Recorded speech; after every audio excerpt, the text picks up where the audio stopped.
From a customer service perspective, I think we need to look at technicians and engineers and know that we can't, again, train them to do what they do. When they go to repair or inspect something, they're going to do what they do through the knowledge that they've had from the company and from the knowledge that they've had through their apprenticeship, etc. So that's fine. But I'll tell you what technicians don't generally know. They don't know who was there before them, and who was there before them, and who was there before them.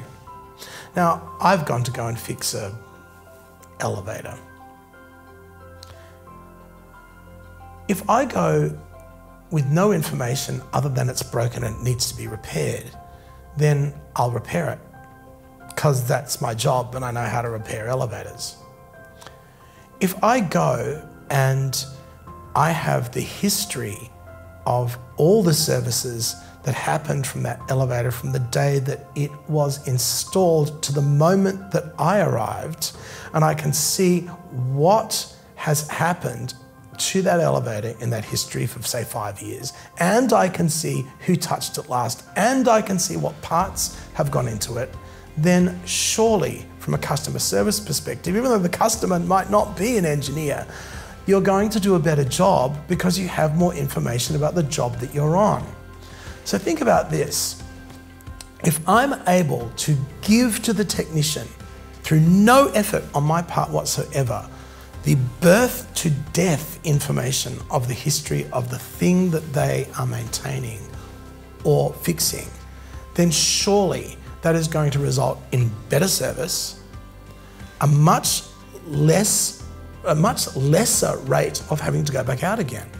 Because why do the same thing that the last person did if that didn't work and they were only out there 2 weeks ago? Why not try something else? I would.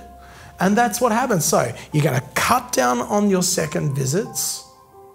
We know this is true. We've got figures, I think they're up 30%, 40%, some of our customers cut down on second visits because there's this complete history from go to woe of the thing that you're working on. That is very beneficial.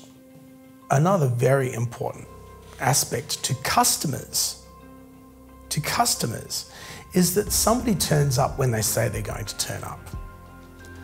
Now, anyone that's watching this knows what it feels like to be dumped.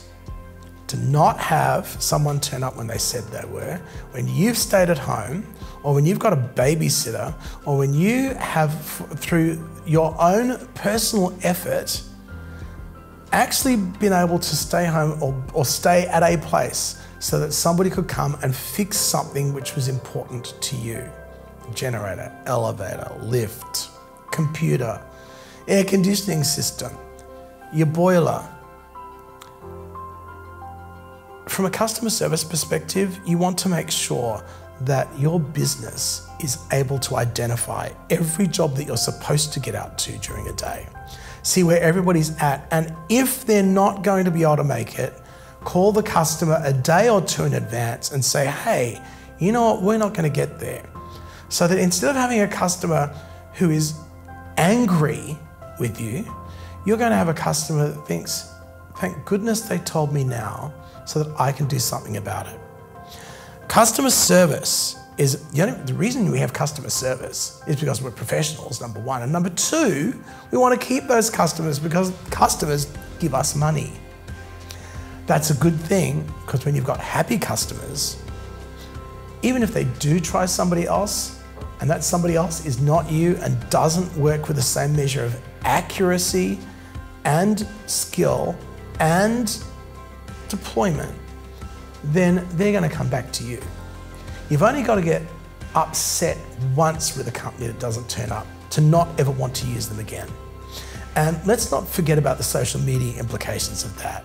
Death by social media, just one person complaining, putting a 1 star on Trustpilot can be a disaster for you. So don't let it happen. Be proactive with your customer experience and your customer success. Be proactive with it and do that by having single systems, unified systems that show you everything that's going on so that in dashboards you can see what's going to look like it's not going to happen before it doesn't happen.